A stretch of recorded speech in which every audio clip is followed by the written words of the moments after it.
200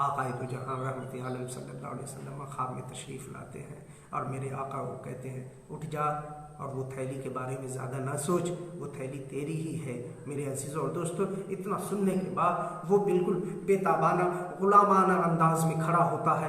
آقا دو جہاں رحمت عالم صلی اللہ علیہ وسلم فرماتے ہاں ہاں ہاں وہ سچ کہہ رہا ہوں، وہ تھیلی تیری ہی ہے اور تو نے حج بھی کیا ہے۔ تجھے بات سمجھ میں نہیں آ رہی؟ جو وہ کہہ رہے ہیں وہ بھی سچ ہے اور جو تو کہہ رہا ہے وہ بھی سچ ہے۔ کہا کیا مطلب؟ میرے آقا ذرا وضاحت فرما دے۔ کہا جو تو کہہ رہا ہے کہ میں کوفہ سے باہر نہ گیا یہ بھی سچ ہے، اور جو وہ کہہ رہے کہ میں نے تجھے حج کرتے ہوئے دیکھا ہے وہ بھی سچ ہے۔ بات صرف اتنی سی تھی کہ جب تو نے میری بیٹی کی مدد کیا، جب تو نے اپنے حج کی تیاری کو مفقود کر کے، تو نے اپنے حج کے ارادے کو چھوڑ کر کے اور اپنے مال سے میری ایک دکھیاری بیٹی، میری ایک شہزادی کی مددگیری کے لیے کھڑا ہو گیا اور تو نے اپنی ساری رقم اس کے حوالے کر دیا، تو اللہ تبارک و تعالیٰ نے میری بیٹیوں کی دعا کو اسی وقت قبول کر کے تیری صورت کا ایک فرشتہ پیدا کیا اور اسے حکم دیا کہ فلاں قافلے کے ساتھ مکے چلے جاؤ اور ارکان حج ادا کرو، اور صرف اسی سال نہیں قیامت تک میرے فلاں بندے کے نام سے تم ایک حج کرتے رہنا۔ میرے عزیزوں اور دوستوں، تو یہ ہوتا ہے خلوص اور للہیت کے لیے مدد کرنے کا اجر۔ ہمیں اس پھیلی ہوئی بیماری میں اگر کسی کی مدد کرنی ہے تو دکھاوے کے لیے نہیں، اللہ کی رضا کے لیے۔ اور دوسری چیز یہ ہے صبر و شکر کے ساتھ اس لاک ڈاؤن کا پالن کریں جو ہندوستانی گورنمنٹ نے قانون لاگو کیے ہیں، اس کا ہمیں اور آپ کو بھرپور خیال رکھنا ہے۔ بازاروں میں بلا وجہ آپ تفریح کے لیے نہ نکلیں، ہاں ضرورت کے لیے جو گورنمنٹ نے تھوڑی سی رعایت دی ہے اس کا صحیح استعمال کریں، اس کا ہرگز غلط استعمال نہ کریں کہ بازاروں میں مٹر گشتی کرتے رہے۔ خاص کر کے میں اپنے نوجوانوں سے کہنا چاہتا ہوں اور اپنی ماں بہنوں سے بھی گزارش کرنا چاہتا ہوں کہ آپ 2-3 دن کا سامان ایک دن خرید کے لے آیا کریں، کہیں ایسا نہ ہو کہ پھر ہمیں اور آپ کو رسوائی برداشت جھیلنی پڑے۔ لہٰذا اپنے آپ کو لاک ڈاؤن کے نیموں کا پالن کرتے ہوئے گھروں میں رہیں، اللہ کی عبادت کریں، اللہ کو یاد کریں اور زیادہ سے زیادہ استغفار کریں۔ اللہ کی بارگاہ میں دعا ہے کہ پروردگار عالم ہمیں اور آپ کو ان باتوں پر عمل پیرا ہونے کی توفیق رفیق عطا فرمائے۔ دوران گفتگو اگر کوئی نازیبا جملہ نکلا ہو جس سے ایمانی گرفت ہوتی ہے تو میں استغفار پڑھتا ہوں، استغفر اللہ ربی من کل ذنب واتوب الیہ، لا الہ الا اللہ محمد رسول اللہ، وآخر دعوانا ان الحمد للہ رب العالمین وما علینا الا